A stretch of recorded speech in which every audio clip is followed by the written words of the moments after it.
పేదవాళ్ళని అమాయకుల్ని పావులుగా చేసుకొని ఎన్నికల కోసం ఈ రాజకీయ పార్టీలు ఎట్లా వాడుకుంటున్నాయి అనడానికి ఈ పెన్షన్ల వ్యవహారం పెద్ద ఎగ్జాంపుల్ అండి.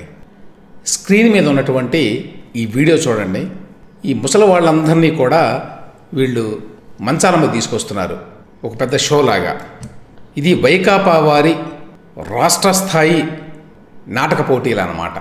పాపం పాత్రధారులందరూ పేదలు, అమాయకులు, వృద్ధులు. తెలుగుదేశం పార్టీ వాళ్ళు మీకు పెన్షన్లు ఇవ్వడం లేదు అనేటువంటి మెసేజ్ని ఓటర్లలోకి తీసుకెళ్ళడానికి పన్నినటువంటి పన్నాగం అన్నమాట ఇది. వీళ్ళందరినీ కావాలని మంచాల మీద తీసుకొస్తున్నారు. వాళ్ళందరూ చంద్రబాబు నాయుడు నశించాలని చెప్పి నినాదాలు కూడా ఇస్తున్నారు.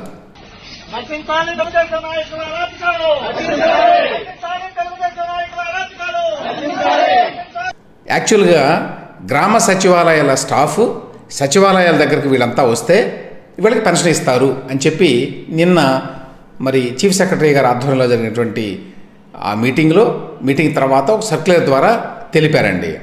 దాని మీద గొడవలు అవుతున్నాయి. యాక్చువల్గా ఎందుకని వీళ్ళు ఇంటికెళ్ళి ఇవ్వరు, కావాలని జగన్మోహన్ రెడ్డి గారికి వైకాపాకి బెనిఫిట్ ఇవ్వడానికి ఈ రకంగా చేస్తున్నారు, టీడీపీ మీద ప్రతిపక్షాల మీద కోపం రావడానికి ఓటర్లకు ఈ విధంగా చేస్తున్నారు అని. అయితే అందులో కూడా వాళ్ళు ఏం చెప్పారంటే ఆ సర్క్యులర్లో కూడా ఎవరైతే వయోవృద్ధులు ఉంటారో, ఎవరైతే అనారోగ్యం బారిన పడి మంచాన పడి ఉన్నారో, ఎవరైతే దీర్ఘకాలిక రోగాల నుంచి బాధపడుతున్నారో వాళ్ళందరికీ కూడా అటువంటి వారు 8 లక్షల మంది ఉన్నారు రాష్ట్రంలో, వాళ్ళందరికీ ఇంటికి వెళ్ళి ఇస్తారు. మిగతా వాళ్ళు మాత్రమే ఈ సచివాలయాలకు వచ్చి పెన్షన్ తీసుకోవాలని చెప్పారు. మరి అట్లాంటిది వీళ్ళంతా మంచాల మీద ఎట్లా వస్తున్నారు? మంచాల మీద ఎందుకు తీసుకొస్తున్నారు? వీళ్ళంతా మంచాల మీద ఉంటే వాళ్ళ దగ్గరికి వెళ్ళి ఇవ్వాలి అని చెప్పి నిన్న సర్క్యులర్లో వాళ్ళు స్పష్టంగా రాశారు కదా.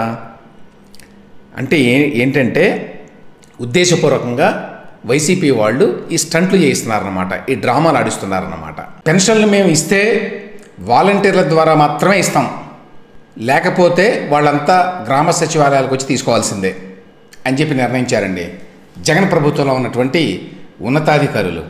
దీని మీద గత 3-4 రోజులుగా చాలా కసరత్తు జరుగుతోంది, చాలా వివాదం నడుస్తోంది. చివరికి విషయం ఏంటంటే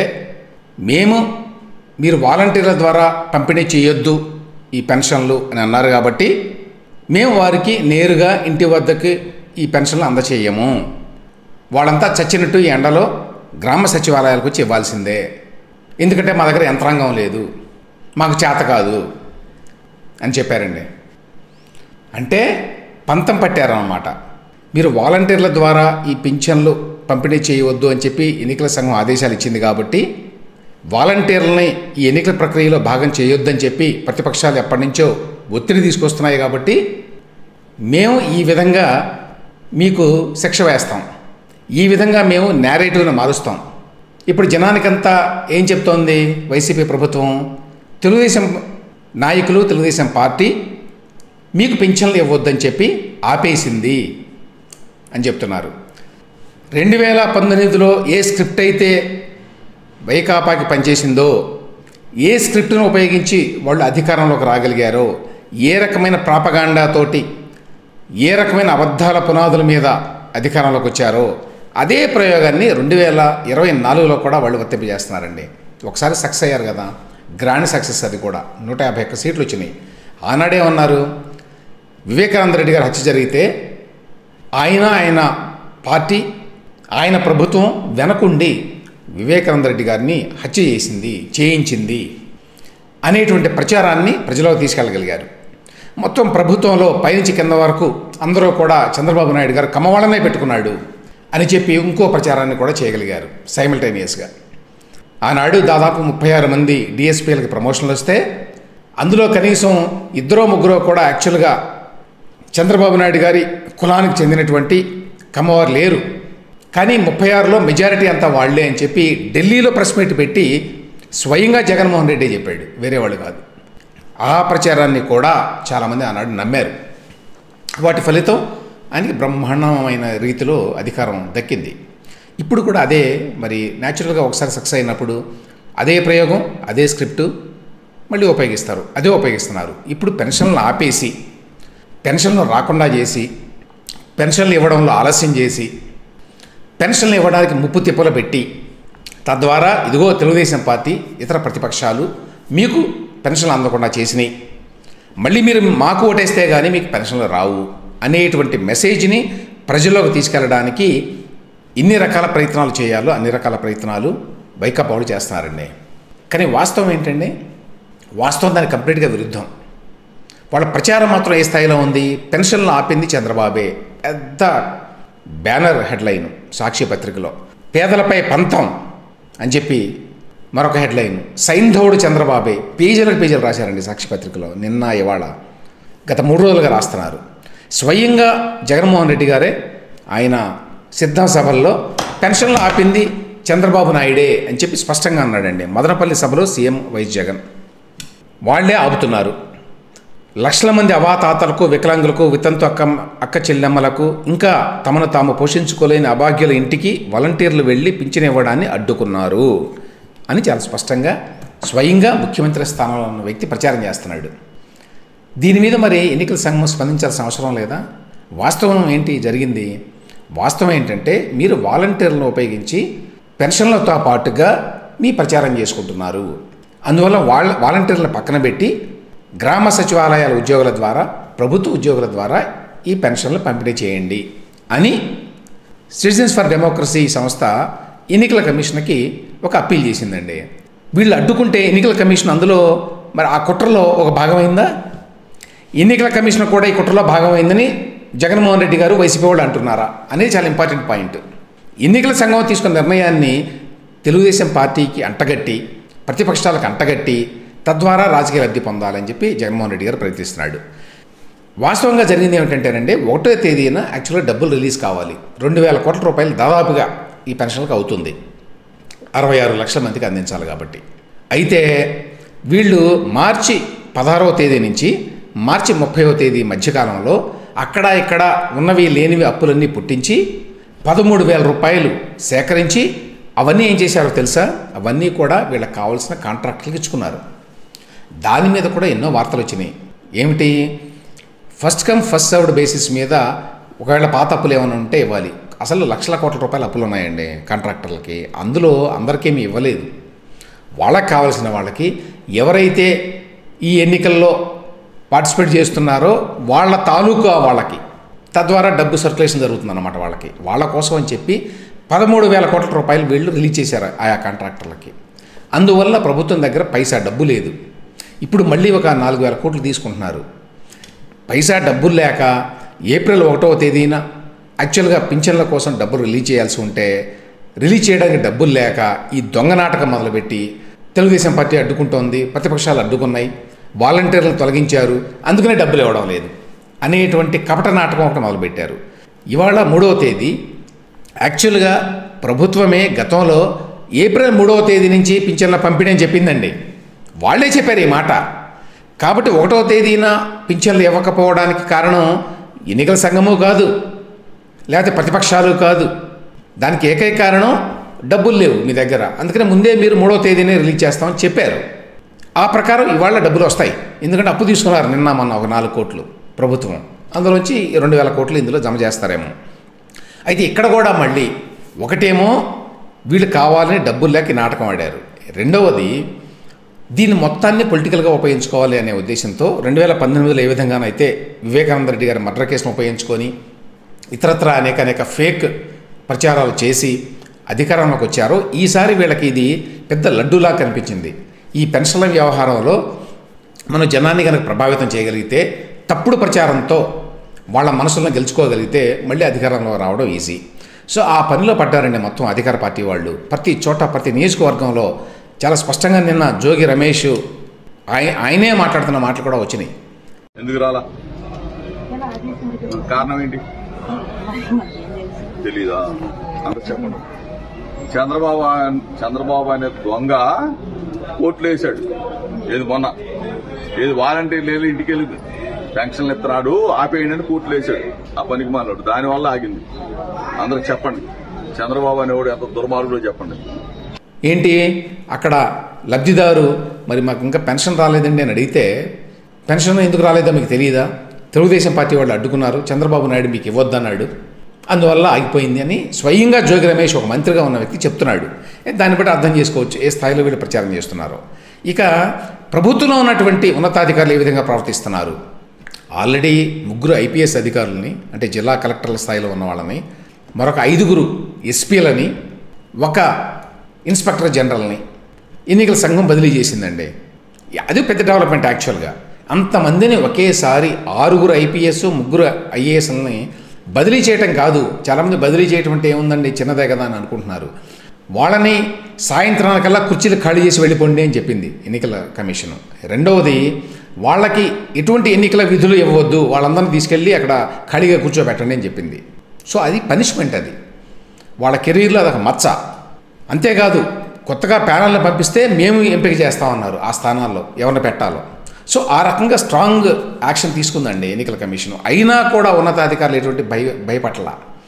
ఇప్పుడు ఏం జరిగింది, 3 రోజులుగా ఈ పెన్షన్ గొడవ నడుస్తుంటే చీఫ్ సెక్రటరీగా ఉన్నటువంటి జవహర్ రెడ్డి గారు మీటింగ్లు పెట్టి అందరితోటి దీని మీద ఒక నిర్ణయానికి రావాలి కదా అని చెప్పి కలెక్టర్లందరినీ కూడా టెలికాన్ఫరెన్స్లో తీసుకున్నారు, అధికారులందరినీ కూడా తీసుకున్నారు.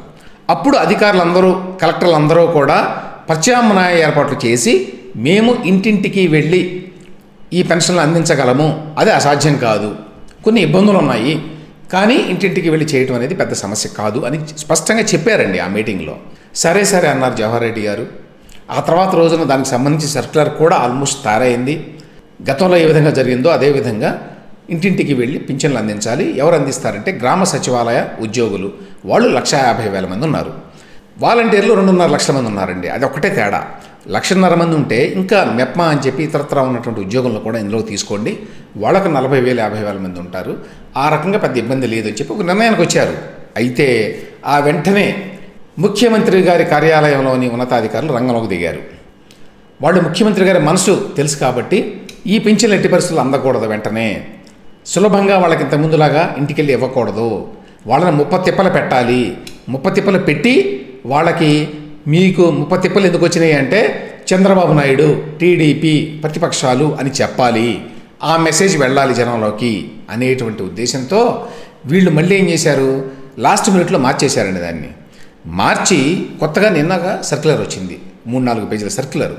ఆ సర్క్యులర్లో ఎంతసేపటికి ఏ విధంగా ఈ పెన్షన్లు ఇంటింటికి పంపిణీ చేయటం అసాధ్యం, ఇన్ని రకాల ఇబ్బందులు ఉన్నాయి, ఇదిగో ఇది ఇబ్బంది, అది ఇబ్బంది అని చెప్పి ఆ ఇబ్బందులు అంటూ అవన్నీ లిస్ట్ అవుట్ చేసుకుంటూ రాసుకుంటూ వచ్చారు.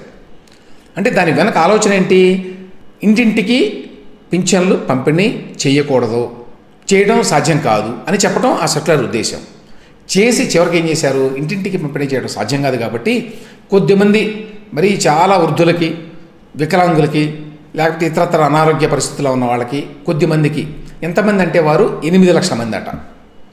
ఆ 8 లక్షల మందికి ఇంటింటికి వెళ్ళి పంపిణీ చేస్తారు ఈ పింఛన్లో. మిగతా వారందరూ కూడా గ్రామ సచివాలయాలకు వచ్చి తీసుకోవాలి అని నిర్ణయించారండి. ఈ నిర్ణయం వెనక ఆ సెర్ప్ CEO మురళీధర్ రెడ్డి అనేటువంటి వ్యక్తి ఉన్నాడు. ఈ మురళీధర్ రెడ్డి గారు యాక్చువల్గా గతంలో జగన్మోహన్ రెడ్డి గారికి ఉన్న అనేక కేసుల్లో ఈయన కూడా ఉన్నాడు. అటువంటి వ్యక్తిని, దగ్గర వ్యక్తిని తీసుకొచ్చి సెర్ప్లో పెట్టుకున్నాడు ఆయన ఇందుకోసమే, ఇలా చేయడానికి. ఈ మురళీధర్ రెడ్డి గారు ఏమి నిర్ణయించారో ఆ నిర్ణయానికి అనుగుణంగా చీఫ్ సెక్రటరీగా ఉన్నటువంటి మొత్తం రాష్ట్రానికే ఉద్యోగులందరికీ నాయకుడైనటువంటి జవహర్ రెడ్డి గారు తల ఊపుతున్నారు. మిగతా వాళ్ళు చేస్తే దాన్ని ఏమి అడ్డుకోవడం లేదు ఆయన. ఎందుకు, ఆయనకి తెలుసు అక్కడ జగన్మోహన్ రెడ్డి గారికి ఎలా చేస్తే నచ్చుతుంది అనే విషయం తెలుసు. ఎలా చేస్తే నచ్చుతుందో ఆ విధంగా మురళీధర్ రెడ్డి గారు చేస్తే, ఆయన పై అధికారి అయినటువంటి శశిభూషణ్ గారు ఆయన నిన్న వెళ్ళారట మన మురళీధర్ రెడ్డి గారి ఆఫీస్కి. ఆయన వెళ్ళారు. యాక్చువల్గా మురళీధర్ రెడ్డి గారి బాస్ ఆయన. మరి ఈయన హవా అలా నడుస్తోంది మురళీధర్ రెడ్డి గారిది. కాబట్టి వీళ్ళంతా, ధనంజయ రెడ్డి గారు ఎవరైతే ముఖ్యమంత్రి గారి కార్యాలయంలో ఉన్నారో వీళ్ళంతా డిసైడ్ చేశారు, ఎట్టి పరిస్థితుల్లో కూడా మీరు ఇంటికి వెళ్ళి ఇవ్వడానికి వీల్లేదు, ఏదో విధంగా ఇది సాధ్యం కాదని చెప్పండి, గ్రామ సచివాలయాలకు వచ్చి తీసుకోవాల్సిందే అనేట్టుగా చేయండి. ఈ లోపల మా వాళ్ళంతా రోడ్ల మీద పడి, దేశం మీద పడి, రాష్ట్రం మీద పడి అందరికీ చెవుల్లో చెప్తారు ఏమని, ఇదంతా కూడా చంద్రబాబు నాయుడు వల్ల అవుతోంది, టీడీపీ వల్ల అవుతోంది, ప్రతిపక్షాల వల్ల అవుతోంది. అదొక్క చాలన్నమాట, ఒక షాట్. ఆ ఒక్క షాట్ తోటి మనకి 60-70 లక్షల ఓట్లు వస్తాయి అనేది వాళ్ళ గేమ్ ప్లాన్. సో అందుకోసం చెప్పి సాక్షిలో 3-4 పేజీలు రాశారండి. ఇటువైపు ఏమో ప్రచారం వైపు చూడండి ఎన్ని చేస్తున్నారు, సాక్షిలో చేశారు, సోషల్ మీడియాలో చేస్తున్నారు, నాయకులందరూ ప్రెస్ మీట్ పెట్టి మాట్లాడుతున్నారు. దీంతో పాటు గ్రౌండ్ లెవెల్లో యాక్చువల్గా వాలంటీర్లని ఇతర వ్యక్తుల్ని ఉపయోగించి ఇంటింటికి వెళ్ళి ఈ మాట చెప్పిస్తున్నారు. మీకు పెన్షన్లు ఈసారి రావు, మీరు వెళ్ళి తీసుకోవాల్సిందే అక్కడికి.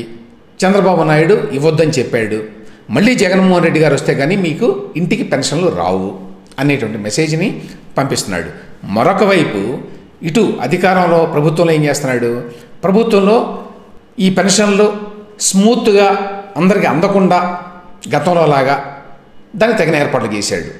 వీళ్ళు ఎన్ని నాటకాలు వేస్తారో చూడండి. డీబీటీ అనేది ఉంది, డైరెక్ట్ బెనిఫిట్ ట్రాన్స్ఫర్. అంటే ఏంటి, మీ బ్యాంక్ అకౌంట్లో డబ్బులు వస్తాయి, అన్ని బ్యాంక్ అకౌంట్లో వేస్తున్నాను, డీబీటీ నొక్కుతున్నానని చెప్తాడు కదా జగన్మోహన్ రెడ్డి గారు. పెన్షన్లు మాత్రం ఇంటింటికి వెళ్ళి ఇస్తున్నారండి, బ్యాంకులో వేయట్లా. గమనించాల్సిన విషయం. వాళ్ళందరికీ కూడా కావాలి అనుకుంటే వీళ్ళు ఎప్పుడో బ్యాంక్ అకౌంట్లు తెరిచి, ఎందుకంటే ఎవ్రీ మంత్ డబ్బులు వేయాలి కాబట్టి ఆ బ్యాంక్ అకౌంట్లో వేసి నొక్కేవాడు బటన్. కానీ దీంట్లో చాలా రాజకీయ ప్రయోజనం ఉంది కాబట్టి, ఓట్ల లబ్ధి ఉంది కాబట్టి వీళ్ళకి కావాలని ఇంటింటికి వెళ్ళి ఇచ్చేటువంటి ఏర్పాటు చేశారు ముందు నుంచి. ఇప్పుడు డీబీటీ ద్వారా ఇవ్వచ్చు కదా మీరు. అదేమంటే పొద్దున్న లేస్తే డీబీటీ అంటారు కదా, డైరెక్ట్ బెనిఫిట్ ట్రాన్స్ఫరు, నేరుగా బ్యాంక్ అకౌంట్లో వేస్తున్నాం, మధ్యవర్తులు లేరు అని చెప్తారు కదా. ఇప్పుడు దీనికి మాత్రం మధ్యవర్తులు ఎందుకు, దీనికి మాత్రం వాలంటీర్లు మధ్యవర్తులుగా ఉంటారు, ఉండేట్టుగా చేశాడు ఆయన. ఇప్పుడు డీబీటీ ద్వారా సాధ్యం కాదు, ఎందుకంటే అందరికీ బ్యాంక్ అకౌంట్ లేవు అని జవహర్ రెడ్డి గారు, ఈ మురళీధర్ రెడ్డి గారు వీళ్ళు చెప్తున్నారండి. ఇప్పుడు లేటెస్ట్గా నిన్న వాళ్ళు ఇచ్చినటువంటి సర్క్యులర్ చూస్తే ఎవరికైనా స్పష్టంగా అర్థమయ్యేది ఏంటంటే, వీళ్ళు ఉద్దేశపూర్వకంగా కావాలని ఈ పెన్షన్లు అందకూడదని చెప్పి ఈ కొత్తగా ఈ సర్క్యులర్ తయారు చేశారు. ఈ సర్క్యులర్ ప్రకారం 8 లక్షల మందికి మాత్రమే నేరుగా వెళ్తాయి, మిగతా వాళ్ళందరూ చచ్చినట్టు గ్రామ సచివాలయాల చుట్టూ ఈ ఎండల్లో తిరగాల్సిందే. అది పక్కన పెడితే ప్రభుత్వంలో ఉన్నటువంటి ఉన్నతాధికారులు ఇట్లా చేయడం ఏంటి? ఒకవైపున ఎలక్షన్ కమిషను నిన్న 9 మంది మీద వేటు వేసింది, సీనియర్ అధికారుల మీద. అనంతపురం కలెక్టర్, తిరుపతి కలెక్టర్ లక్ష్మీ షా అని ఆయన అంతకుముందు తిరుపతిలో కలెక్టర్గా ఉండి ఆ తర్వాత బదిలీ కూడా చేశారు ఆయన్ని. ఎందుకు, తిరుపతి బై ఎలక్షన్స్లో ఈయన అక్రమాలకు పాల్పడ్డాడు అధికార పార్టీ తరఫున అని. ఆయన్ని ఇప్పుడు అక్కడి నుంచి మార్చేశారు, ఉన్న చోట నుంచి కూడా మళ్ళీ. అలాగే తిరుపతి, అనంతపురం కలెక్టర్, కృష్ణా జిల్లా కలెక్టర్, 3 కలెక్టర్లు, 1 ఐజీ, అలాగే 5 ఎస్పీలు. ఈ 5 ఎస్పీలు ఎవరండి? అందులో 3 జగన్మోహన్ రెడ్డి గారి సామాజిక వర్గం వాళ్ళు. ప్రకాశం జిల్లా collector, Palnadu collector, Nellore collector, 3. మిగతా వాళ్ళు ఎవరండి? మిగతా వాళ్ళు దళితులు. జగన్మోహన్ రెడ్డి గారు మొదటి నుంచి ఏం చేస్తున్నాడు, 5 తన కులం వాళ్ళని పెట్టుకుని వాళ్ళ ద్వారా పనులు చేస్తున్నాడు. అలా కాకుండా దళితులు పెట్టుకొని కొన్ని చోట్ల తన పనులు కానిచ్చుకుంటున్నాడు. ఎందుకు, దళితులు గట్టిగా నిలబడి ఈయనకి ఎదురొడ్డి ఈ నిర్ణయాన్ని కాదని చెప్పేటువంటి ధైర్యం ఉండదు అనేటువంటి ధైర్యం ఈయనకుంది. అందువల్ల వాళ్ళని చాలా చోట్ల బలిపశువులు చేశాడు. మిగతా చోట్లేమో తన కులానికి చెందిన వారిని పెట్టుకొని, తనకు అనుకూలంగా ఉండేవారిని పెట్టుకొని చేశాడు. అందువల్ల ఇవాళ సస్పెండ్ అయింది ఎవరు? పాలరాజు గారు, అంబురాజన్ గారు, జాషువా గారు. మరో పక్కన పరమేశ్వర్ రెడ్డి గారు, రవిశంకర్ రెడ్డి గారు, తిరుమలేశ్వర్ రెడ్డి గారు. వీళ్ళు కలెక్టర్లు అంటే, ఐఏఎస్ అంటే మరి బయట రాష్ట్రాల నుంచి వస్తారు కాబట్టి అందరినీ మన వాళ్ళని పెట్టుకోవడానికి సాధ్యం కాదు. అందువల్ల వాళ్ళు వేరే వాళ్ళు అనుకోండి.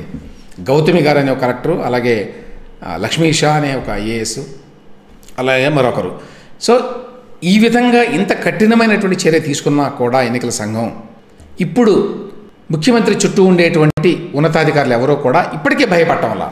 కాబట్టి ఇప్పుడు ఈ పింఛన్ల వ్యవహారాన్ని దృష్టిలో పెట్టుకొని ఎన్నికల సంఘం సిఎస్ని, డీజీపీని, ఇతర ముఖ్య అధికారులు ఎవరైతే ముఖ్యమంత్రి గారి కార్యాలయంలో ఉన్నారో ఐఏఎస్లు ఇతరత్ర వాళ్ళని అక్కడి నుంచి మార్చకపోతే, వాళ్ళని ఎన్నికల విధుల నుంచి తప్పించకపోతే ముందు చాలా ప్రమాదం ఉంది అనే విషయం అర్థమవుతుందండి. కాబట్టి ఇప్పుడు అందరూ ఆశిస్తున్నది ఏమిటి అంటే, సిఎస్, డీజీపీలు అక్కడి నుంచి బదిలీ చేయాలి, ఎన్నికల విధుల నుంచి తప్పించాలి. అలాగే ముఖ్యమంత్రి కార్యాలయంలో ఎవరైతే ఇవాళ డైరెక్ట్ చేస్తున్నారో మొత్తం అధికార యంత్రాంగాన్ని, వాళ్ళను కూడా ఎన్నికల విధుల నుంచి తప్పించాలి. అప్పుడే ఈ ఎన్నికలు ఏమైనా కొంతవరకైనా నిష్పక్షపాతంగా జరుగుతాయని చెప్పి అనుకోవచ్చు.